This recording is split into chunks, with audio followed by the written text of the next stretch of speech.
अस्सलाम वालेकुम। आज हम आदम अलैहिस्सलाम के बारे में सुनेंगे। आदम अलैहिस्सलाम अल्लाह के पहले नबी और पैगंबर थे। अल्लाह ने खुद अपने हाथों से बनाया और हम सारे इंसानों की नस्ल है। सूरह बकरा में अल्लाह ने आदम अलैहिस्सलाम का ज़िक्र किया है। जब अल्लाह ने इंसान की मखलूक को पैदा करने का इरादा किया तो अल्लाह ने फरिश्तों से फरमाया, मैं ज़मीन में अपना एक खलीफा बनाने वाला हूँ। फरिश्तों ने अल्लाह से कहा, ए अल्लाह, हम तेरी तस्बीह, हम्द और पाकी बयान करते हैं। क्या तू ऐसा मखलूक पैदा करेगा जो ज़मीन में फसाद पैदा करेगी?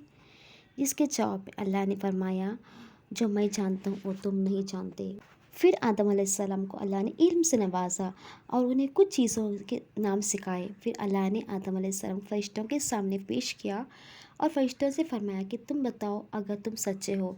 फरिश्तों ने कहा कि हम उतना ही इल्म जानते हैं जितना तूने हमें सिखाया है, उसके सिवा कुछ नहीं मालूम। फिर अल्लाह ताला ने फरमाया, ए आदम, तुम बता दो इनकी चीज़ों के नाम।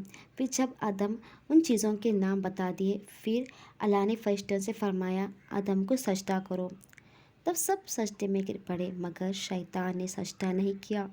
अल्लाह ने फरमाया, ए इब्लिस, तुझे क्या हुआ कि तू सजदा करने वालों से साथ शरीक नहीं हुआ? शैतान ने तकब्बुर से कहा, तूने मुझे आग से पैदा किया और इसको तूने मिट्टी से पैदा किया। अल्लाह ने फरमाया, यहाँ से निकल जा। शैतान ने कहा, मैं कसम खाता हूँ कि मैं इंसान की सीधी राह में भड़कूँगा और मैं उन पर हमला करूँगा, उनके आगे से पीछे से, और उनको गलत रास्ते में ले चलूँगा। अल्लाह ने फरमाया, जो उनमें से तेरा कहना मानेगा तो मैं ज़रूर तुम सबको जहन्नम में भर दूँगा। बेशक मेरे ख़ास बंदों पर तेरा ज़रा सा भी काबू नहीं चलेगा। जन्नत के सारे नेमतों के बावजूद आदम अलैहिस्सलाम जन्नत में अकेला महसूस करते थे।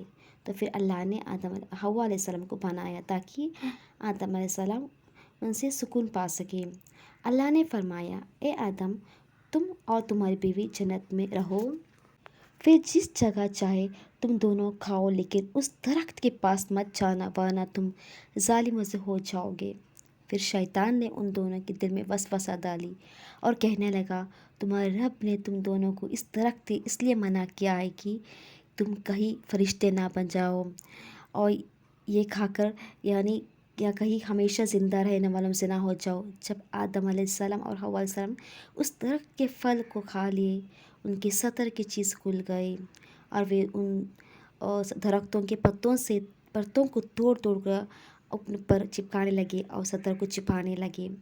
और फिर अल्लाह ने उनको पुकारा और फरमाया, क्या मैं तुम दोनों को ये नहीं कहा था कि उस दरख्त के पास मत जाओ, और ये नहीं कहा था कि शैतान तुम्हारा खुला दुश्मन है? आदम अलैहिस्सलाम और हव्वा अलैहिस्सलाम कहा, ऐ हमारे रब, हम अपने ऊपर जुल्म किया है। अल्लाह ने फरमाया, तुम सब जन्नत से निकल जाओ और तुम एक दूसरे के दुश्मन हो। दुनिया में आने की बात आदम अलैहिस्सलाम ने अल्लाह से 40 साल तक माफ़ी मांगी। फिर अल्लाह ने आदम अलैहिस्सलाम पर रहम किया, माफ़ कर दिया। जब मेरी तरफ से कोई भी नबी हिदायत लेकर आए तब तुम उसके कहना मानो, और जो लोग मेरे नबियों की बात नहीं मानेगा और हमारी आयतों को झुटलाएगा वो दोज़ख में जाएगा और वो हमेशा उसी में रहेंगे।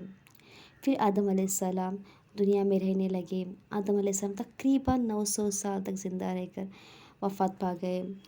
हमें इससे क्या पता चलता है कि शैतान ने तकब्बुर में आया, शैतान ने अल्लाह से माफ़ी नहीं मांगी, उसने तकब्बुर में आया, लेकिन आदम अलैहिस्सलाम से अपनी गलती का 40 साल तक माफ़ी मांगते रहे और अल्लाह ने उन पर रहम किया, ताकि हम भी हमने इसमें से ये पता चलता है कि हमें अपने गुनाहों का माफ़ी हमेशा मांगनी चाहिए, अल्लाह से माफ़ी मांगती रहनी चाहिए और शैतान के भड़काव में नहीं आनी चाहिए और गुनाहों से बचनी चाहिए। इंशाल्लाह हम कोशिश करेंगे कि हम अपनी गलती की माफ़ी मांगते रहें। और आपको मैं अगले वीडियो में और दूसरे नबी के बारे में बताऊंगी। आपको इस चैनल सब पसंद आया तो इसको सब्सक्राइब कीजिए और आगे भी शेयर कीजिए, ताकि सब लोग आदम अलैहिस्सलाम के बारे में सुन सके, समझ सके और اور اپنی غلطیوں پر توبہ کر لیں۔ اب بھی وقت ہے، اللہ نے ہمیں اللہ نے ہمیں موقع دیا ہے توبہ کرنے کا۔ ہم سب لوگ انشاءاللہ ضرور توبہ کریں گے، اللہ سے اپنی غلطیوں کی معافی مانگیں گے۔